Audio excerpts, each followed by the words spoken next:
Hello guys, my name is Pranav Gupta और आज से मैं इस चैनल पे फिज़िक्स को बहुत बेसिक से ईज़ी वे में समझाने की कोशिश करूँगा। क्योंकि फिज़िक्स एक ऐसा सब्जेक्ट है जिसमें हमें विजुअलाइज़ करने की बहुत ज़रूरत पड़ती है और अगर हमने विजुअलाइज़ करना बहुत अच्छे से सीख लिया, तो फिर फिज़िक्स बहुत ईज़ी हो जाती है। तो इसीलिए मैं सबसे पहले मैथमेटिकल टूल्स स्टार्ट करूँगा जिसके अंदर हमें पढ़ना है vectors for physics, basic calculus and understanding graphs using calculus. जिसके अंदर हम पढ़ेंगे स्लोप और area under the curve. Okay, so let's start.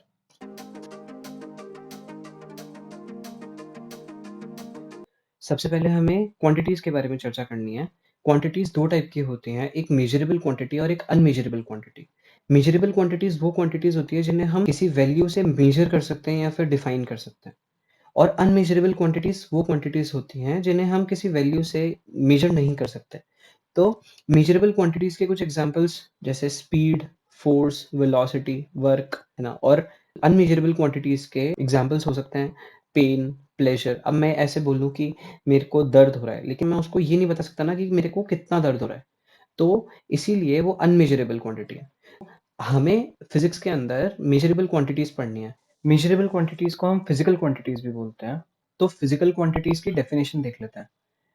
Physical quantities are those quantities which are measurable by physical means. मैंने कहा मेरे पास 2 किलो आलू हैं, तो ये अपने आप में एक कंप्लीट स्टेटमेंट है। बट मैंने कहा किसी ऑटो वाले को कि भैया 5 किलोमीटर ले चलो, तो क्या वो समझ पाएगा कि मेरे को कहाँ जाना है? तो मुझे उसको डायरेक्शन बतानी पड़ेगी कि मेरे को इस डायरेक्शन में 5 किलोमीटर जाना है। तो इसका मतलब फिजिकल क्वांटिटीज को भी हमने 2 टाइप में बाइफरकेट कर रखा है, जिसे कहते हैं स्केलर्स और वेक्टर। स्केलर्स ऐसी क्वांटिटीज होती हैं जिसके अंदर हमें सिर्फ मैग्नीट्यूड की ज़रूरत होती है किसी बात को कंप्लीटली समझाने के लिए। स्केलर्स के अंदर मैग्नीट्यूड ज़रूरी होता है, सिर्फ मैग्नीट्यूड ज़रूरी होता है बेसिकली।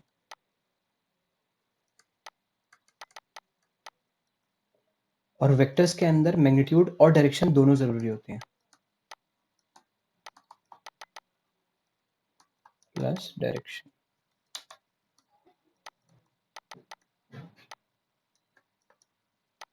ओके, हमें ये तो पता चल ही गया है कि वेक्टर क्वांटिटीज के 2 पार्ट होते हैं, एक मैग्नीट्यूड और एक डायरेक्शन। वेक्टर क्वांटिटीज के 2 पार्ट्स होते हैं, एक होता है मैग्नीट्यूड और एक होता है डायरेक्शन। अब ये देख लेते हैं कि वेक्टर क्वांटिटीज को हम रिप्रेजेंट कैसे करते हैं। ए अगर एक वेक्टर क्वांटिटी है, वर्ड के ऊपर एरो लगा देते हैं और उसके मैग्नीट्यूड को हम ऐसे डिफाइन करते हैं, उसके वर्ड के ऊपर एरो लगा के उसको एक बॉक्स में बंद कर देते हैं, तो वो मैग्नीट्यूड दिखाता है। और डायरेक्शन दिखाने के काफी सारे मेथड्स हैं, जिसके अंदर से एक सबसे सिंपल मेथड होता है एरो मेथड। एरो मेथड के अंदर हम क्या करते हैं कि एक एरो लगा देते हैं, एक एरो लगा देते हैं और अब हमें पता है कि एरो के 2 पार्ट होते हैं, एक तो होता है हेड और एक होता है टेल। ओके, तो अब जहां पे हेड पॉइंट करता है वो होता है वेक्टर की direction. Okay, where head points is the direction of vector. Okay, generally हम एरो मेथड को यूज नहीं करते हैं वेक्टर की डायरेक्शन को डिनोट करने के लिए। हम यूज करते हैं कोऑर्डिनेट एक्सिस को, ताकि हम वेक्टर की एक प्रिसाइज डायरेक्शन को बता सकें।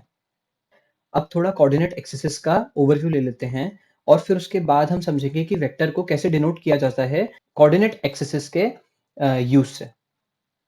हमने बचपन से ये तो पढ़ा ही है कि कोऑर्डिनेट एक्सिस को कैसे बनाते हैं। तो लेट मी ड्रॉ। ये कुछ कोऑर्डिनेट एक्सिस के एग्जांपल्स हैं।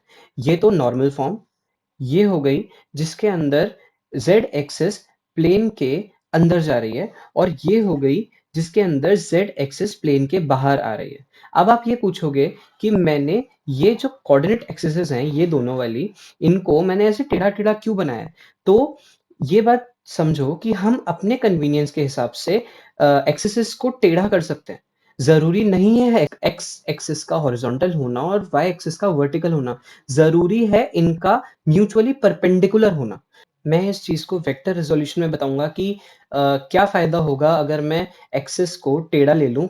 कुछ-कुछ सिनेरियोज़ ऐसे होते हैं जिसके अंदर हम एक्स एक्सिस को, वाई एक्सिस को, जो कोऑर्डिनेट एक्सिसेज़ हैं बेसिकली, जो कोऑर्डिनेट एक्सिसेज़ हैं उनको टेढ़ा लेने में बहुत फ़ायदा रहता है जिनमें। लेकिन जनरली हम नॉर्मल कोऑर्डिनेट एक्सिस ही फ़ॉलो करते हैं। चलो अब ये देखते हैं कि कोऑर्डिनेट एक्सिसेस के थ्रू हम किसी भी वेक्टर की डायरेक्शन को कैसे डिनोट करते हैं। तो पहले हमें ये समझना पड़ेगा कि 3 प्री डिफाइंड वेक्टर्स होते हैं, जो होते हैं आई cap, J cap and K cap. इन तीनों को हम यूनिट वेक्टर्स बोलते हैं और हम इनको यूनिट वेक्टर्स इसीलिए बोलते हैं क्योंकि इनका मैग्नीट्यूड जो होता है वो 1 होता है। All have magnitude as unity और 1। ओके, अब हमको ये पता है कि मैं 1 को किसी भी नंबर से मल्टीप्लाई करता हूँ, तो वो नंबर हमारे पास एज़ इट इज़ आ जाता है। तो बस हमको इसी चीज़ का फ़ायदा उठाना है, यूनिट वेक्टर्स को यूज़ करके किसी भी वेक्टर को रिप्रेज़ेंट करने का। ओके? तो मैं आई कैप को बोलता हूँ unit vector along X axis, J cap को बोलता हूँ unit vector along Y axis and K cap को बोलता हूँ unit vector along Z axis. Okay, अब हमें किसी भी वेक्टर को कोऑर्डिनेट एक्सिस पे डिनोट करने के लिए एक टर्म पढ़नी जरूरी है जिसे कहते हैं पोजीशन वेक्टर। पोजीशन वेक्टर, तो पोजीशन वेक्टर को पहले हम डिफाइन कर लेते हैं। It is a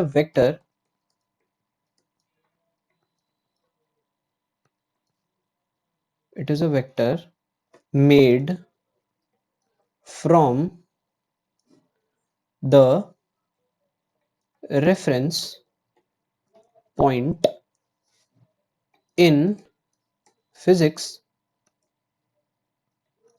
it is mostly origin. Okay, अब ये चीज समझो, अगर मैं किसी को ये बताऊं कि मैं 5 किलोमीटर दूर खड़ा हूं, तो वो मुझसे पूछेगा कहां से 5 किलोमीटर दूर खड़े हो। कोई रेफरेंस मेरे को देना पड़ेगा कि मैं इस जगह से 5 किलोमीटर दूर खड़ा हूं। तो उस रेफरेंस पॉइंट से मेरे तक का जो वेक्टर बनेगा वो होगा position vector of me with respect to that point. और फिजिक्स में हम उस रेफरेंस पॉइंट को ओरिजिन लेते हैं। नाउ एक एग्जांपल ले लेते हैं जिसके अंदर ये चीज बिल्कुल अच्छे से क्लियर हो जाएगी। ये अपना कोऑर्डिनेट एक्सिस है, बिल्कुल सिंपल एग्जांपल है। ये एक्स एक्सिस है, ये वाई एक्सिस है। इसके ऊपर मैं बोलता हूं कि ये कोई पॉइंट है, इसका कोऑर्डिनेट है 5,4। ओके, तो और हमको ये पता है कि पोजीशन, अब मेरे को क्या निकालना है इस पॉइंट का, what is the position vector of point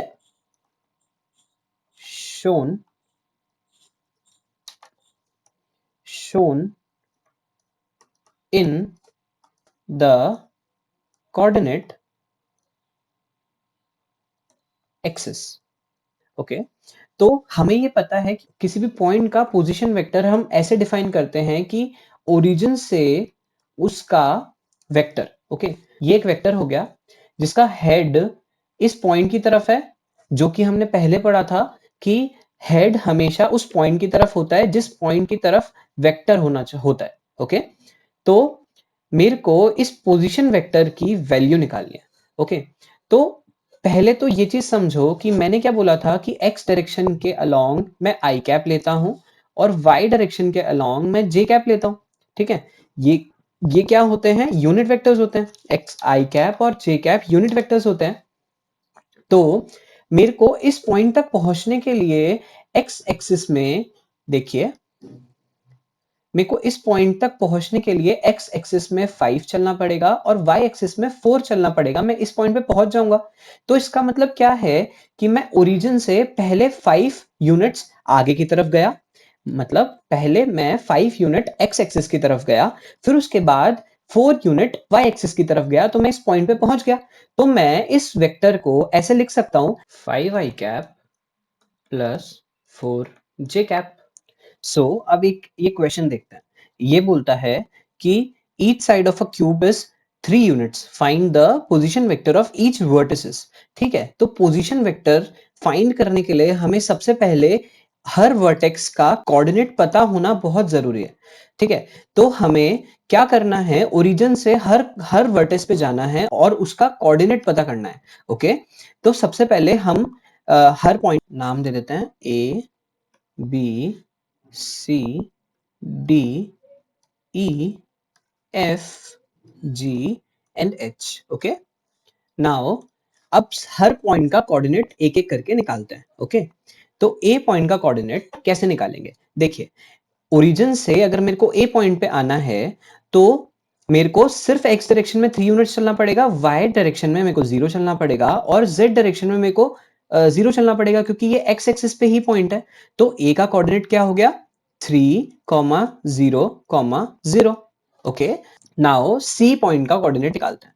okay, तो सी पॉइंट पे पहुंचने के लिए ओरिजिन से मेरे को सिर्फ जेड डायरेक्शन में चलना पड़ेगा और वो भी 3 यूनिट्स। वाई डायरेक्शन में 0 चलना पड़ेगा और एक्स डायरेक्शन में मेरे को 0 चलना पड़ेगा। तो इसका मतलब सी पॉइंट के कोऑर्डिनेट्स हो गए 0,0,3। ओके, नाउ एफ पॉइंट के कोऑर्डिनेट्स देखते हैं। मैं डायरेक्टली वाई एक्सिस पे चल के एफ पे पहुंच जाऊंगा, तो मेरे को एक्स डायरेक्शन में 0 चलना पड़ेगा और जेड डायरेक्शन में भी 0 चलना पड़ेगा। एफ पॉइंट के कोऑर्डिनेट्स क्या हो गए? 0,3,0। ओके, नाउ थोड़े कॉम्प्लेक्स पॉइंट्स लेते हैं। सबसे पहले जी पॉइंट लेते हैं। जी पॉइंट के कोऑर्डिनेट्स कैसे निकालेंगे? सबसे पहले आप ये देखो कि जी पॉइंट कौन से प्लेन के अंदर है, वाई और एक्स प्लेन के अंदर है, एक्स वाई प्लेन के अंदर है बेसिकली। तो इसका मतलब इसका जेड कोऑर्डिनेट तो 0 होगा। ठीक है, तो इसके अंदर जेड कोऑर्डिनेट को मैं 0 लिख देता हूं पहले से। ओके, तो एक्स डायरेक्शन में मेरे को 3 यूनिट्स चलना पड़ेगा और वाई डायरेक्शन में मेरे को 3 यूनिट्स चलना पड़ेगा, तब मैं जी पॉइंट पे पहुंच जाऊंगा। तो 3 यूनिट्स एक्स डायरेक्शन में चला और 3 यूनिट वाई डायरेक्शन में चला, तो मेरे को इसके कोऑर्डिनेट्स मिल गए। सेम यही चीज बी बी के साथ है। बी एक्स जेड प्लेन में है, तो इसका मतलब इसका वाई कोऑर्डिनेट तो 0 होगा। ओके, एक्स कोऑर्डिनेट इसका होगा, पहले मैं ओरिजिन से ए पॉइंट पे जाऊंगा और ए पॉइंट से फिर बी पॉइंट पे जाऊंगा। तो ए पॉइंट पे जाने के लिए मैं एक्स डायरेक्शन में कितना चलूंगा? 3 यूनिट्स। और फिर बी पॉइंट पे जाने के लिए मैं कितना चलूंगा? जेड डायरेक्शन में चलूंगा 3 यूनिट्स। तो बी पॉइंट का कोऑर्डिनेट आ गया 3,0,0। ओके, नाउ ई पॉइंट के कोऑर्डिनेट्स देख लेते हैं। ई पॉइंट के कोऑर्डिनेट्स कैसे आएंगे? ई पॉइंट के कोऑर्डिनेट्स ऐसे आएंगे, हमें पता है कि मैं ओरिजिन से ई पॉइंट तक पहुंचना चाहता हूं, तो डी से एफ चला, एफ से ई चला। ठीक है, तो डी से एफ चलूंगा तो वाई डायरेक्शन में कितना चलूंगा? 3 यूनिट्स। और एफ से ई चलूंगा तो जेड डायरेक्शन में कितना चलूंगा? 3 यूनिट्स। तो ई के कोऑर्डिनेट्स कितने हो जाएंगे? 0,3,3। ओके, नाउ सारे कोऑर्डिनेट्स होगा नहीं, एच कोऑर्डिनेट बचा है, ये ही सबसे कॉम्प्लेक्स कोऑर्डिनेट। ठीक है, तो इसके अंदर मैं डी से मेरे को एच पे पहुंचना है। कैसे पहुंचूंगा मैं? डी से पहले ए पे आ जाता हूं, ए से फिर जी पे चला जाता हूं, फिर जी से एच पे चला जाता हूं, तो मैं एच पे पहुंच जाऊंगा। तो जी से ए पे पहुंचने के लिए मेरे को कितना चलना पड़ेगा? 3 यूनिट्स इन एक्स डायरेक्शन में चलना पड़ेगा। और फिर ए से जी पहुंचने के लिए मेरे को 3 यूनिट्स इन वाई डायरेक्शन चलना पड़ेगा। और जेड से एच चलने के लिए मेरे को 3 यूनिट्स इन जेड डायरेक्शन चलना पड़ेगा। ओके, तो 3,3,3 एच के कोऑर्डिनेट्स आ गए। Now the question was, position vector her vertex का निकालना था। ठीक है, तो हर वर्टेक्स का अगर मेरे को कोऑर्डिनेट पता है तो पोजीशन वेक्टर तो बहुत इजीली निकाल ही लूंगा मैं। मतलब एक्स कोऑर्डिनेट को मैं आई कैप से मल्टीप्लाई करूंगा, वाई कोऑर्डिनेट को मैं जे कैप से मल्टीप्लाई करूंगा और जेड कोऑर्डिनेट को मैं के कैप से मल्टीप्लाई करूंगा। तो ए पॉइंट का कोऑर्डिनेट, ए पॉइंट का पोजीशन वेक्टर देख लेते हैं। 3 I cap plus 0 J cap plus 0 K cap. B point का कोऑर्डिनेट क्या हो जाएगा? 3 I cap plus 0 J cap plus 3 k cap, okay. C point का कोऑर्डिनेट क्या हो जाएगा? I am sorry, C point का कोऑर्डिनेट क्या हो जाएगा? सी पॉइंट का कोऑर्डिनेट क्या हो जाएगा? 0 आई cap plus 0 J cap plus 3 K cap, okay.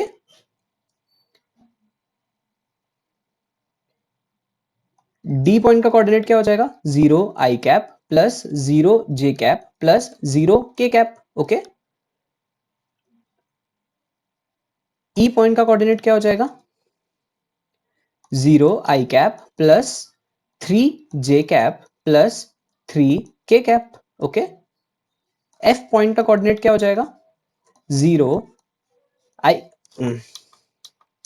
0 आई cap plus 3 J cap plus 0 K cap. जी पॉइंट का कोऑर्डिनेट क्या हो जाएगा? 3 I cap plus 3 J cap plus 0 K cap. और एच पॉइंट का कोऑर्डिनेट क्या हो जाएगा? 3 I cap plus 3 J cap plus 3 K cap.